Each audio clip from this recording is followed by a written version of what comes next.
Amen, amen. Praise the Lord. Okay, end times. When we speak of end times, what do we mean by that? Okay, it is about the end of the world. Wow, grabe, no?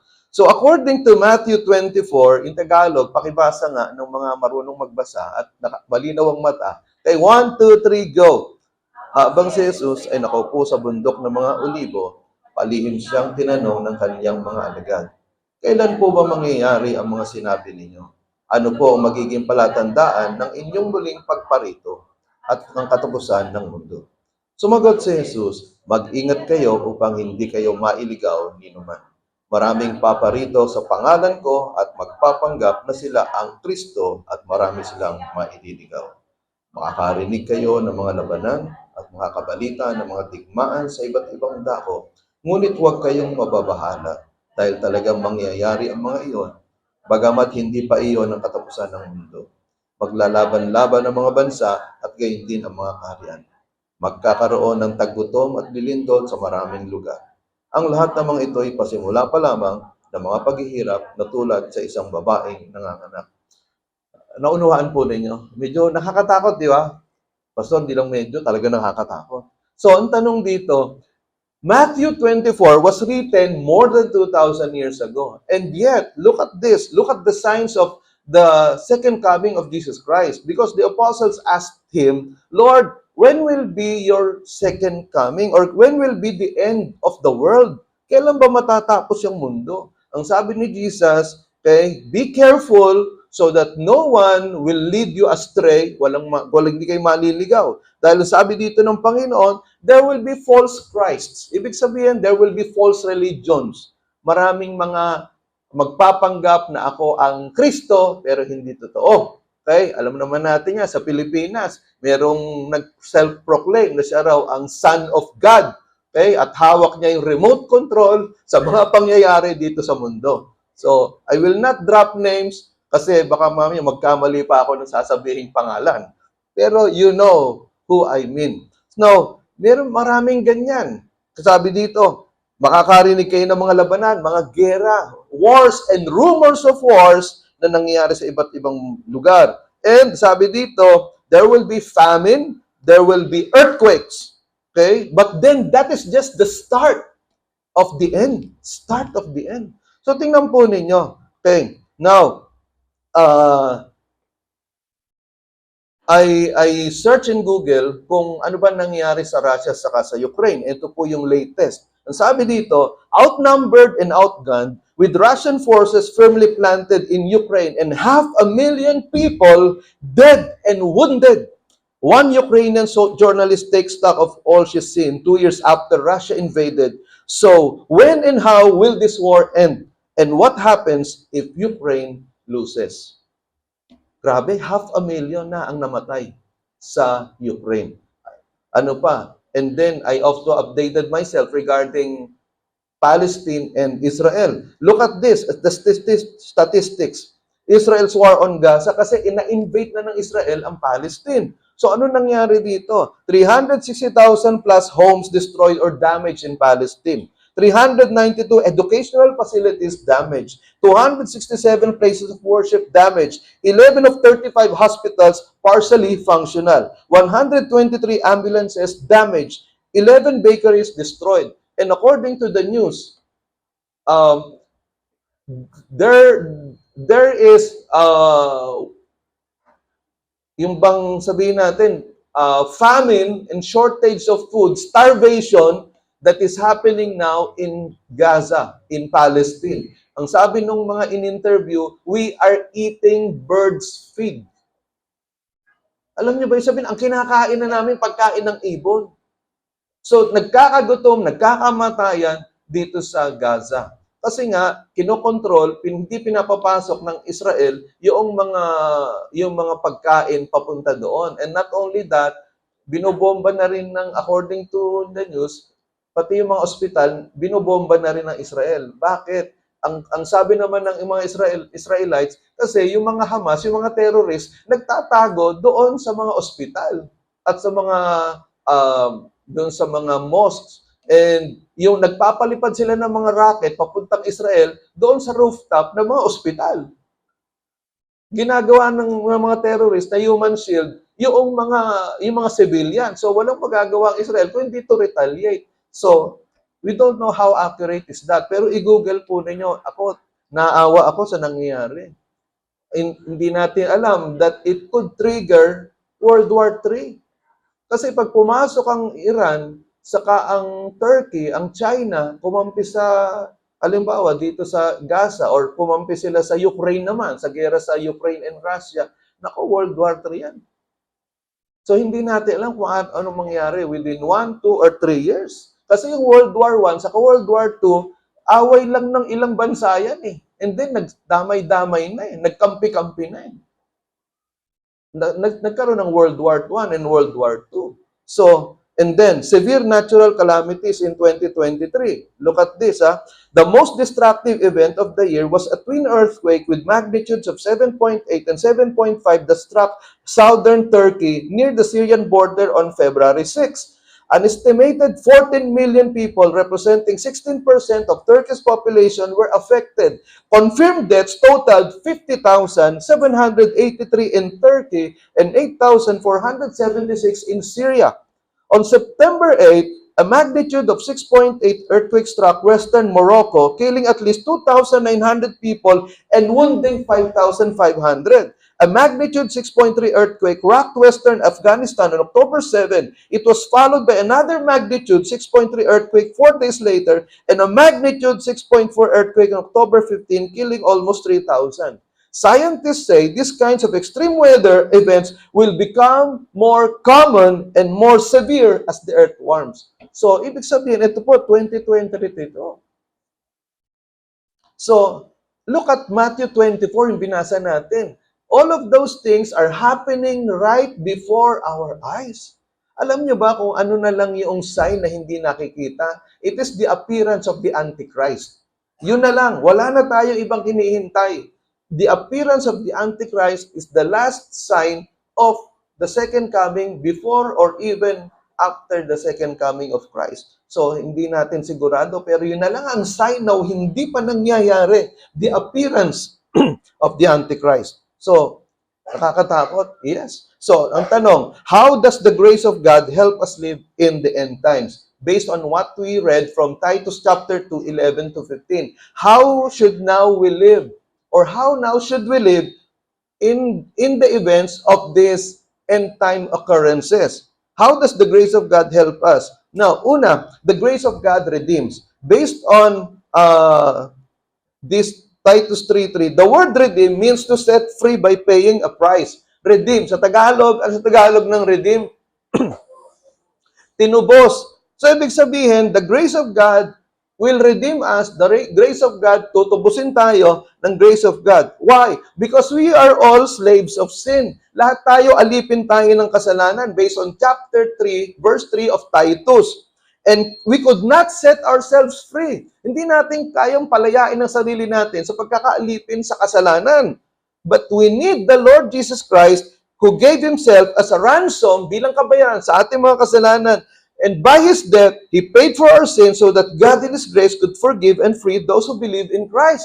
So the reason why Jesus Christ died on the cross is to pay for our sins and to free us from the slavery of sin. Walang pwedeng tao na makakalaya sa kapangyarihan ng kasalanan sa sarili niya ng kapangyarihan o sarili niyang lakas. Listen to this, I have mentioned it more than 1,000 times.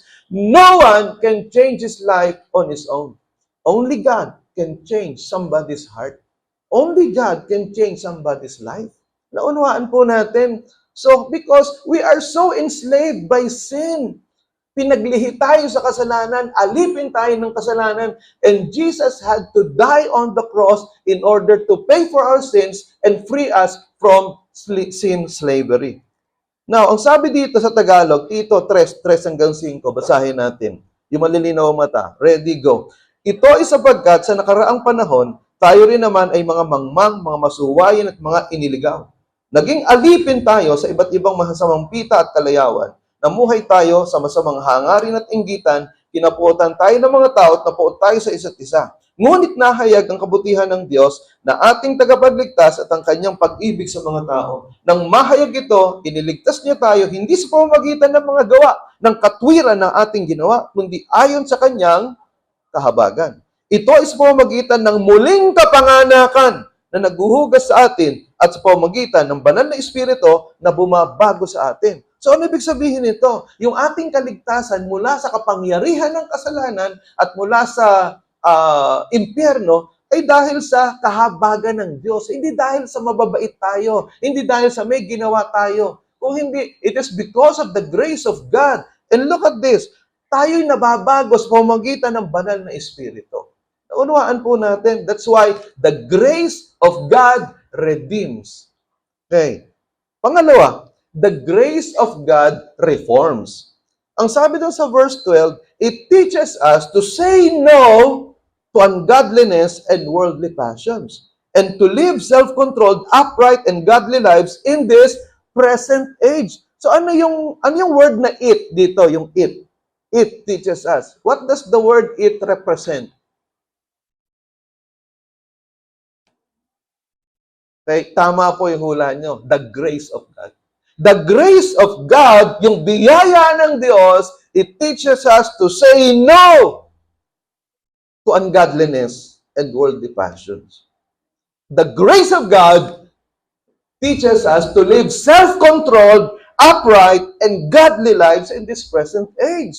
Because without the grace of God, listen to this, without the grace of God, we cannot say no to sin. It is only by the grace of God that is working in our lives that give us the power to say no to sin. So, that is why, sabi dito, salvation by grace means that it is not only a change in position which is setting free from the slavery of sin, but it is also a change in disposition. Attitude, appetite, ambition, and action. Ano pa yung sabihin ko dito?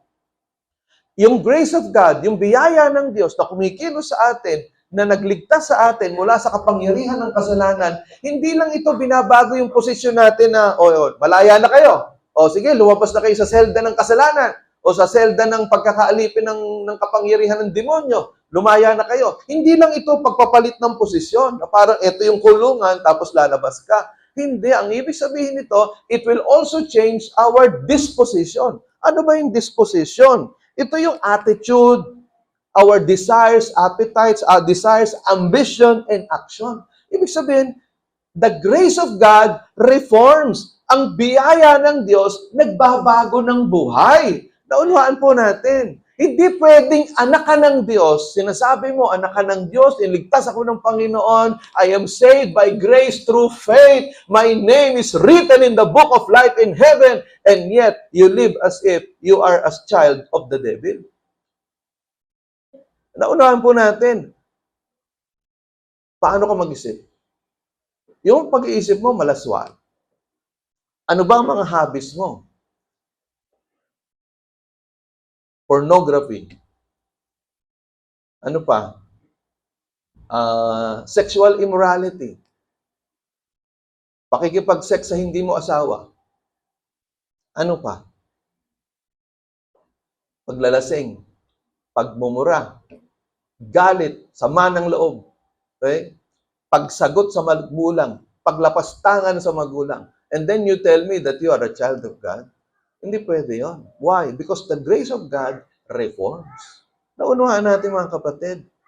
Kaya alam niyo, maraming kabataan, hindi maisama yung mga magulang sa church. Bakit? Walang makitang pagbabago doon sa mga anak nila sa loob ng bahay. Sabihin mo magulang, punta ka na naman dyan sa born again na yan. Wala namang nababago sa buhay mo. Lapastangan ka pa rin.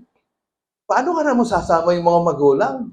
Wala namang nabago kasi itong mga kabataan na ito, hindi naman nabago yung kanilang puso. Nagkaroon sila religion. Nagkaroon ng change of religion. Walang change of relationship with God.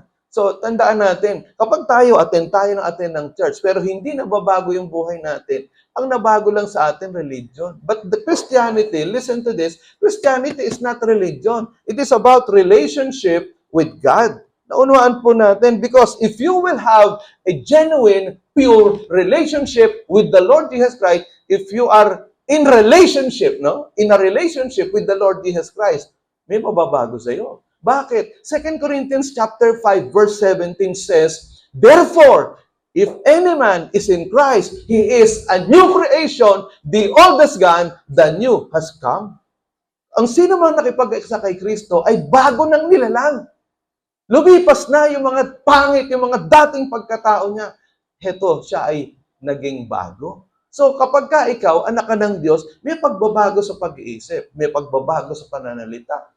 Yung iba, mga asawa, mga babae, o mga lalaki, hindi rin maisama yung mga asawa nila sa church. Bakit? Walang makitang pagbabago eh. Naging aktibo lang sa simbahan, pero walang makitang pagbabago. Tingnan ninyo, kung eto just come to think of it.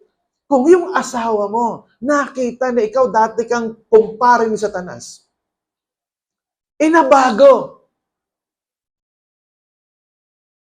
Naging parang kaanyo mo na si Michael, si Gabriel.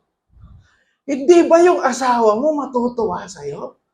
Meron bang matinong asawa na, bakit nagbago ka? Bakit bumait ka? Gusto ko yung kumpare mo si Satanas. Ayoko nung mukha kang anghel. Meron bang ganon? Hindi. Pag nakita ng mga asawa, ano nangyari sa asawa ko? Bakit dati mukhang best friend ng demonyo to?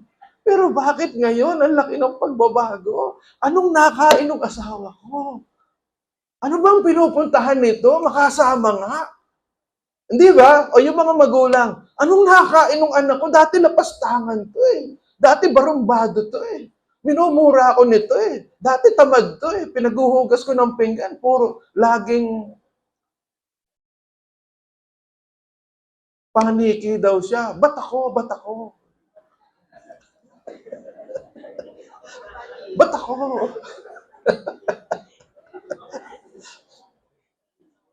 Nakuha niyo ba ako? Ngayon, hindi pa ako nagsasalita. Hugas na yung pinggan.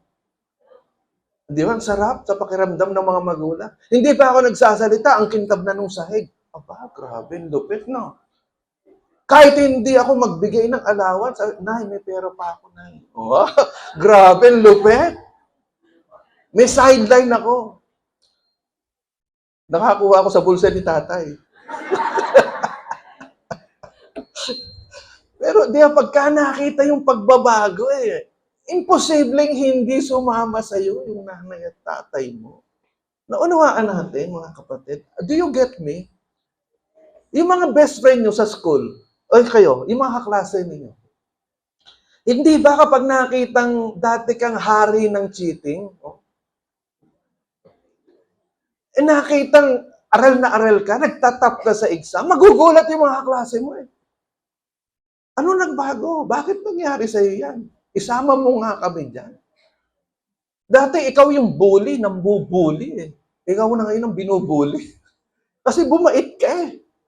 Naunawaan natin, the grace of God reforms. Okay? Now, tingnan ninyo sa Complete Jewish Bible, ang translation. For God's grace, which brings deliverance, has appeared to all people.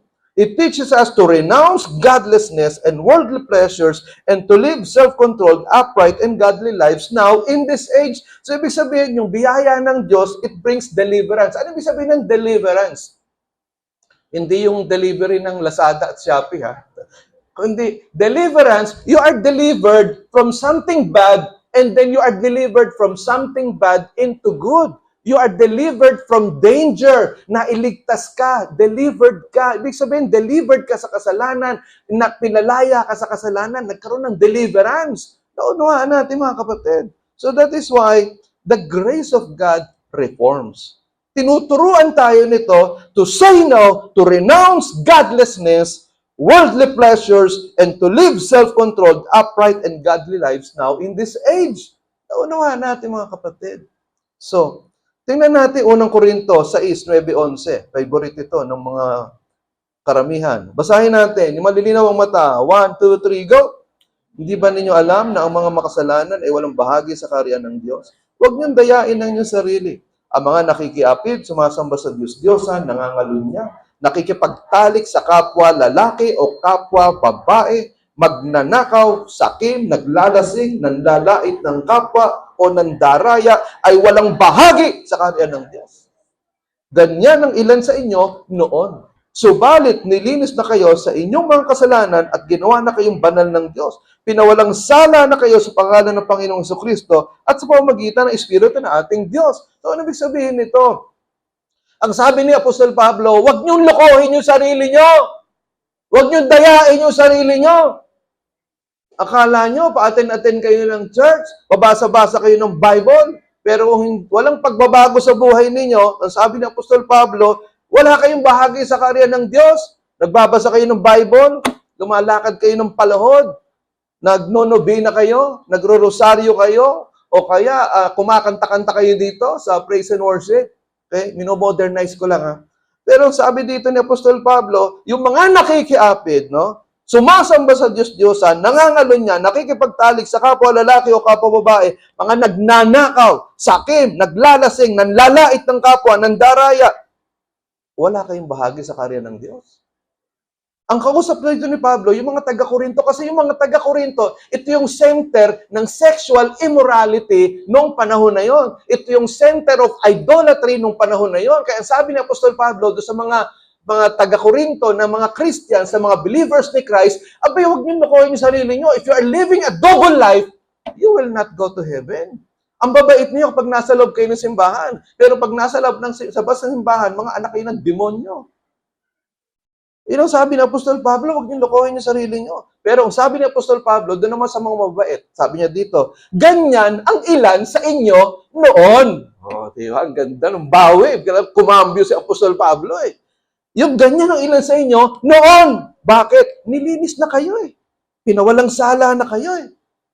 Kaya sabi ni Apostol Pablo, dati ganun kayo, pero hindi na ngayon. Di ba? Kapag halimbawa, binubulungan ka ng demonyo, ikaw makasalanan ka, ikaw malaswa ka, ikaw talagang talipandas ka.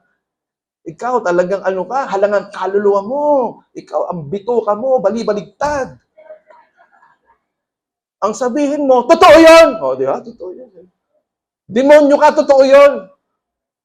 Pero noon yun, hindi na ngayon. Di ba? Palakpakan nga natin si Lord. Sabi mo sa katabi mo, noon yun, hindi na ngayon. Oh. Huwag niyo sasabihin na, demonyo ka. Okay.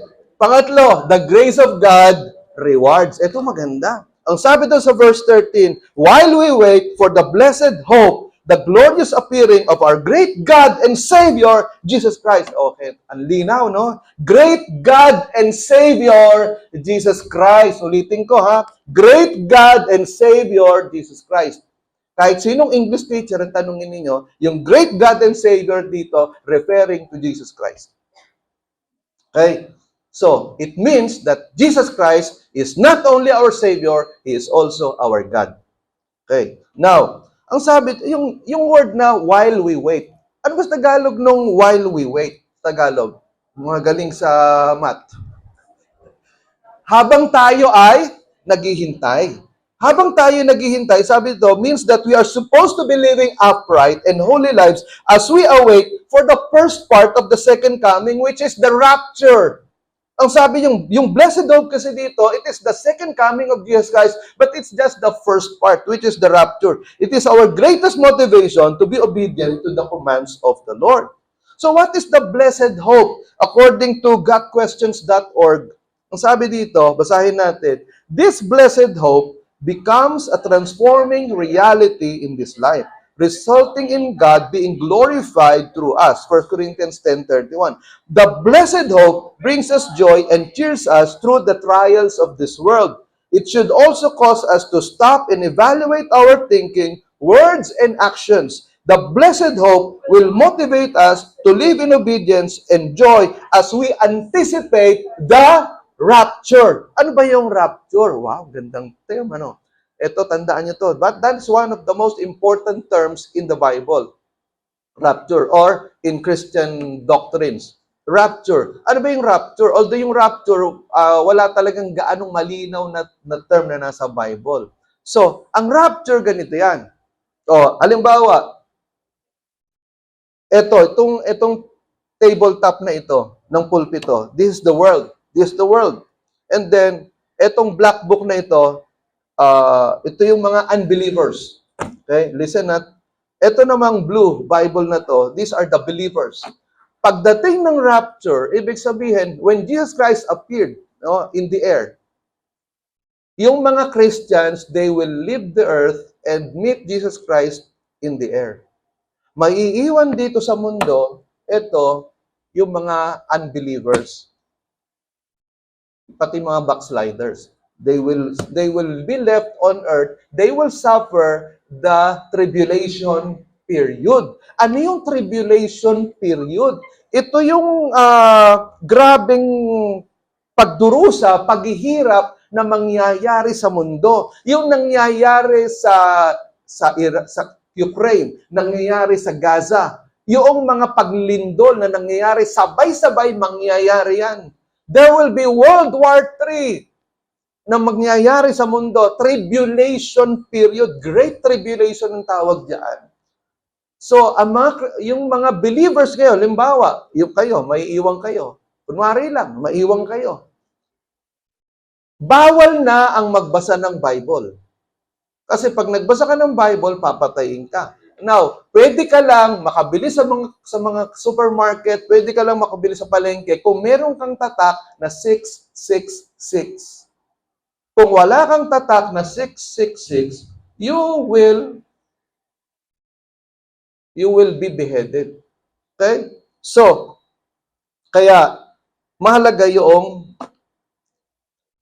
it is very important that we surrender our lives to the Lord. Okay. So, that is, the blessed hope is the rapture. Naunawaan po ninyo. So, ang maiiwan dito, yung mga unbelievers, yung mga backsliders, at yung mga peke na Kristiyano.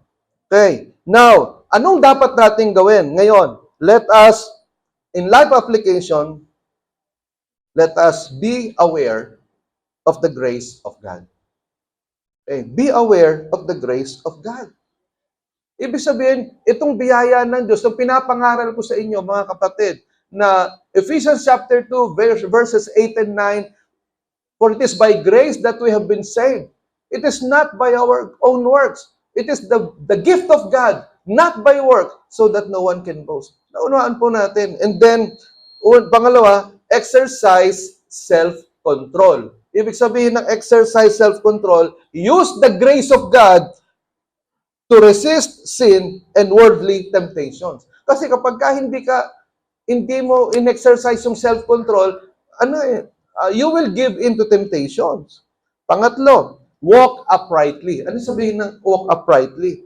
To let your actions and choices reflect the values and principles taught by God's grace. Lumakad ka ng maayos. Kung ano yung tinuturo sa Bible, yun ang gawin mo. Ang sabi sa John chapter 8, 31 to 32, tandaan niyo yung verse. Sabi doon, if you are truly my disciples, or if you continue in my teachings, you are truly my disciples, and you will know the truth, and the truth will set you free. Kung kayo'y nagpapatuloy sa aking mga utos, kayo nga ay tunay kong mga alagad. At malalaman ninyo ang katotohanan, at ang katotohanan ang magpapalaya sa inyo. Wow! And then next is, invest in godliness. Ibig sabihin, seek to grow spiritually and align your life with the teachings of Jesus Christ. So ikaw, magpakalago ka. Sabihin, you help yourself to mature. You invest in godliness, invest in serving God, maglingkod ka sa Panginoon, hindi si Satanas ang pinaglilingkuran mo, paglingkuran mo ang Diyos. You invest in godliness. You grow spiritually. Magbasa ka ng Bible, 1 chapter a day. You pray at least 15 minutes a day. You join the Zoe group. Naunawaan natin, you join the music group, maglingkod ka sa Panginoon, mag-invest ka para sa paglago mo. Naunawaan natin. And then, you stay hopeful. Magkaroon ka ng pag-asa. Live with the anticipation of the future glory that awaits believers, and let this hope inspire you to persevere in living a godly life. Ano ibig sabihin nito? maging puno, wag kang matakot. Nako, matatapos na ang mundo. Nako, matatapos na ang mundo. Ano mangyayari sa akin? Nako, end of the world na. Hindi. Yung end of the world, listen to this, end of the world will give you hope to live. Okay? Be hopeful.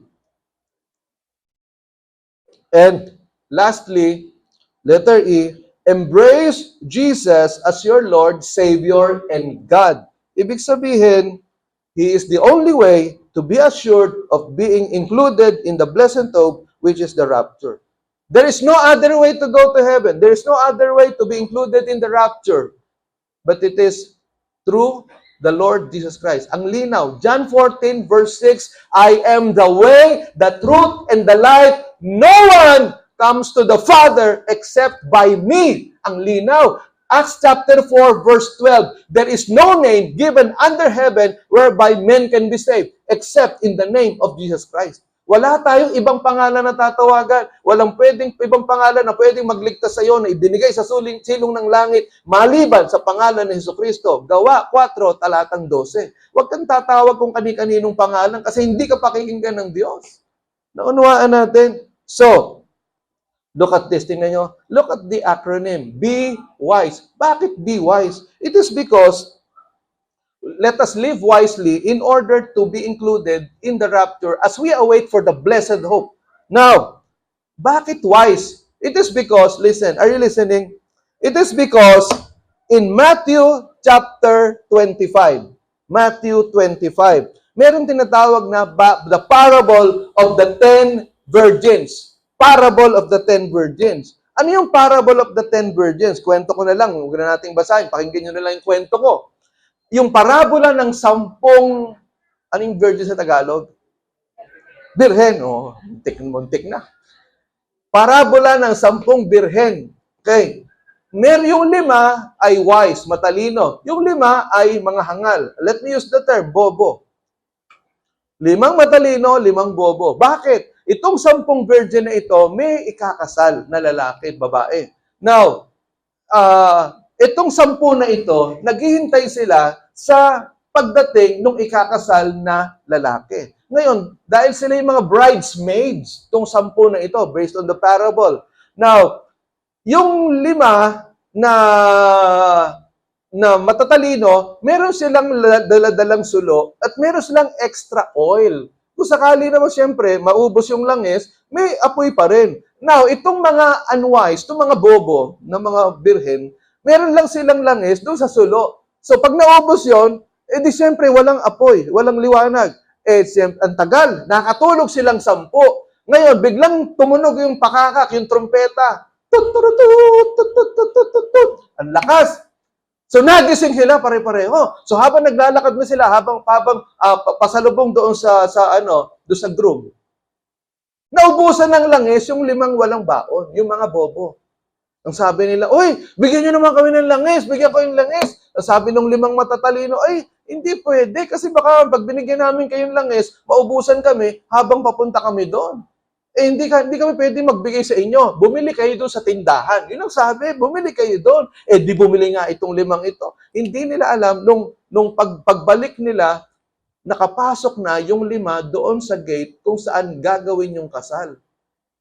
Pagdating nila doon, kumakatok sila ngayon yung mga 5 bobo na bumili ng langis. Kumakatok sila. Pagbuksan nyo kami, pagbuksan nyo kami, pagbuksan nyo kami. Tingnan nyo yung verses 11 and 12. Basahin natin. 1, 2, 3. Pagkatapos, dumating naman ang iba pang dalaga. Panginoon, Panginoon, papasukin po ninyo kami. Pakiusap nila. Ngunit tumugon siya, sino ba kayo? Hindi ko kayo kilala. Pagkatapos nito yung sinabi ni Jesus, kaya't magbantay kayo sapagkat hindi nyo alam ang araw o ang oras man. Tingnan ninyo. Di ba ang sakit, di ba? Ang sakit nito eh. Alam nyo, habang pinag-aaralan ko ito, naluha ako eh. Ilang beses ko nang binasa to, pero kaninang madaling araw, habang minemeditate ko, tumulo yung luha ko. Bakit? Because there will be people, when the Lord comes, they will be left behind. May mga maiiwan. Sino yung maiiwan? Ito yung mga peke na Kristiyano. Ito yung mga hindi nabubuhay ng ayon sa kalooban ng Diyos. Ito yung mga unbelievers. Ito yung mga taong they do not live wisely. Ano ibig sabihin? Bakit wise? Bakit wise and foolish? Kasi you will be wise in this life if you have surrendered your life to the Lord and you are obeying the commands of God. Naunawaan natin. Yung mga unwise, yung mga foolish, yung mga bobo, ibig sabihin, they just have the appearance of godliness, kunwari lang mga banal, pero they do not follow the word of God. Nakikiayon lang sila kasi nga, uy, punta tayo sa church na, balitaan namin, ang saya pala sa mga born again. Pwede ba maki-join? O di maki-join ka, nakikipalakpak, nakikitalon, nakikikain, oh, ang lakas kumain, nagsasharon pa. Pero yun lang, nai-enjoy lang yun. Pero hindi sumusunod sa kalooban ng Diyos. These are the unwise. And when the rapture comes, you will be left behind. Naunawaan po natin. Naniniwala ako meron dito, nakasama ko ngayon. May iwan kayo. Kung hindi kayo magbabago at hindi kayo susunod sa kalooban ng Diyos, pagdating ng rapture, may iwan kayo. Yan ang masakit. Sabi ng mga pilosopo, hindi bali, pastor, na maiwan kami dito. Kasama ko naman yung mga dabarkads ko. Oo nga, kasama mo yung mga dabarkads mo. Pero alam mo ba ang nangyari? World War III na eh. Taggutom na eh. Wala na kayong pakialam sa isa't isa eh. Yung nangyayari sa Gaza, sa Palestine ngayon, ang kinakain, pagkain ng ibon, mangyayari sa iyo. Paano ka pa makakapagsaya noon? Ang pagkain mo, pagkain ng ibon. Namamatay kayo sa gutom.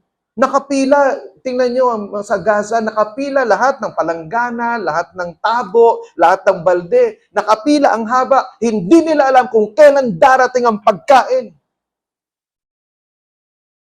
Ganyan ang mangyayari during the tribulation period. Paano ka makakapagsaya? Yes, kasama mo yung mga dabarkads mo. Pare-pareho kayong manamatay sa gutom.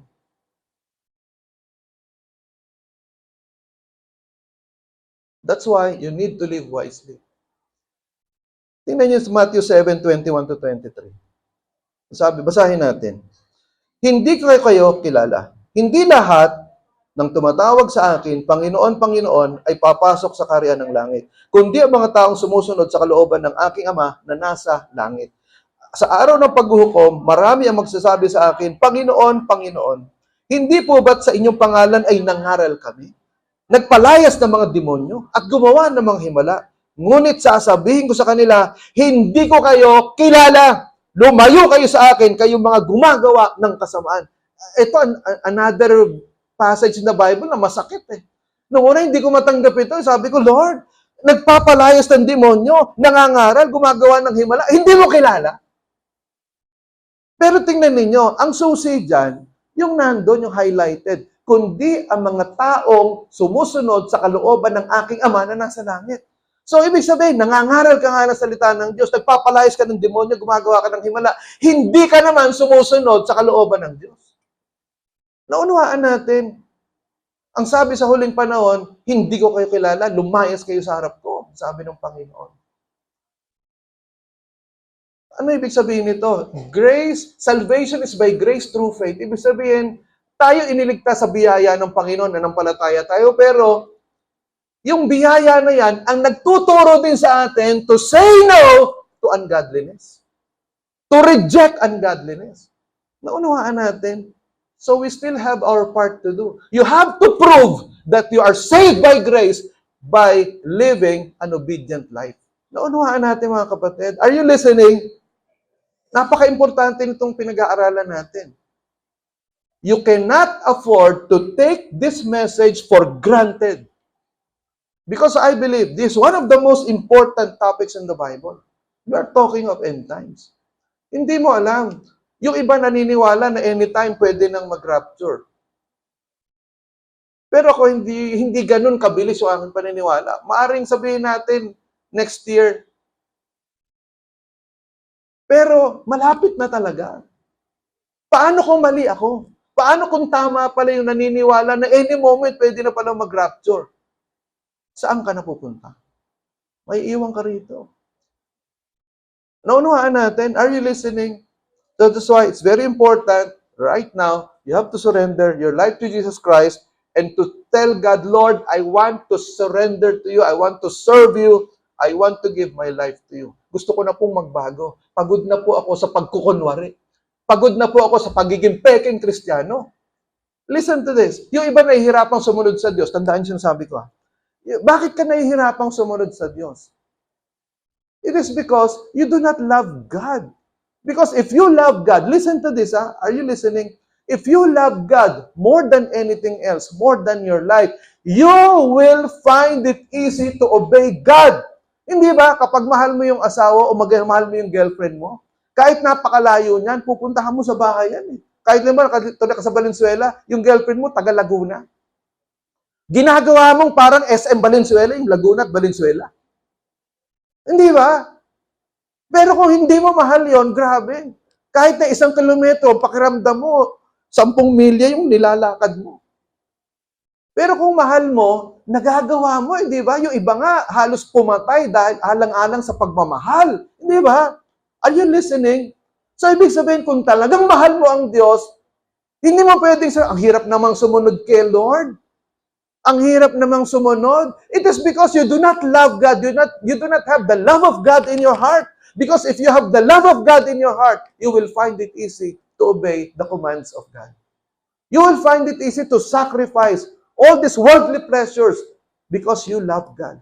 Naunawaan natin. That is why the first and greatest commandment, Mark chapter 12, 31, to love the Lord your God with all of your heart, with all of your soul, with all of your mind, with all of your strength, that is the first and greatest commandment. Naunawaan natin, kung nasinusunod mo yung first and greatest commandment, you will find it easy to obey the commands of God. And that will make you live wisely here on earth. At ang sabi sa Matthew 6:33, if you seek God first in your life, and you do the righteousness according to God, ang sabi dan, all these things will be added unto you. Ano yung all these things na yan? Lahat ng blessings, hindi ka pa humihingi, binibigay na sa iyo. Bakit? Inuuna mo ang Diyos. Naunawaan natin. Palakpakan natin ang Panginoon. Hallelujah. Let us pray. Thank you, God. Salamat po, Panginoon, sa umagang ito. Lord, I pray, oh Lord Jesus, I pray that every one of us here, Lord, will be ready for that blessed hope, which is the rapture, the first part of your second coming. Lord, I pray, if anybody here who is not yet ready, which means that this person has not yet fully surrendered his or her life to you, I pray, God, that right now, Lord, work in the heart of that person so that he or she will find it easy to surrender to you. Panginoon, malapit ka na pong bumalik. Malapit ka nang dumating. Nawa maging handa kami. Huwag namin ipagwalang bahala itong mga bagay na ito. Lalo na po ang pagsunod sa kalooban mo. Hallelujah. Hallelujah. Lord, dalangin po namin, Panginoon, na if anybody here, oh God, who is not yet fully assured that he will go to heaven, I pray, God, that you convict that heart. Dalangin ko, Panginoon, kung sino man dito, babae, lalaki, bata at matanda, na wala pang kasiguraduhan na siya ay anak ng Diyos, dalangin ko, kumilos ka po sa puso nila. Kumilos ka po, Panginoon. Thank you, Jesus. Hallelujah. Okay, I would like to pray for those who want to fully surrender their lives to God. Alam mo, the Lord is speaking to you through this message. And you know that you are not yet fully surrendered to the Lord. I will give you a chance right now. At the count of 3, I want you to stand up Ibig sabihin, kung wala ka pang full surrender sa Panginoon, ay you want to fully surrender your life to Jesus Christ. At the count of 3, I want you to stand up and I will pray for you. Okay? Huwag mong pakiramdaman yung katabi mo kasi yung katabi mo, hindi ka niyan dadalhin sa langit. Baka sa impyerno ka padalhin yan. Ikaw ang kinakausap ni Lord. Okay? At the count of 3, 1, 2, 3.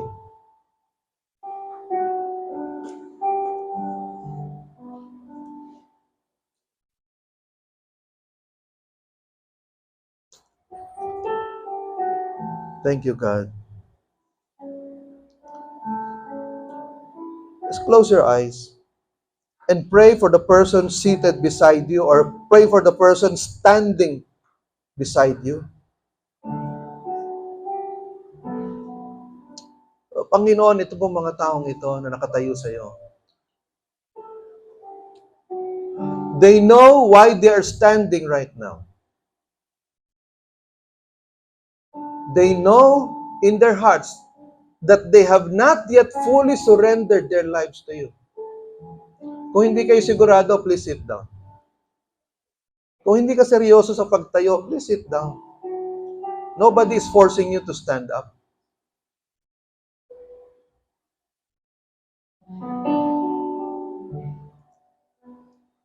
Panginoon, ito pong mga nakatayo na ito. Kilala mo ang buhay nila. They cannot hide anything from you.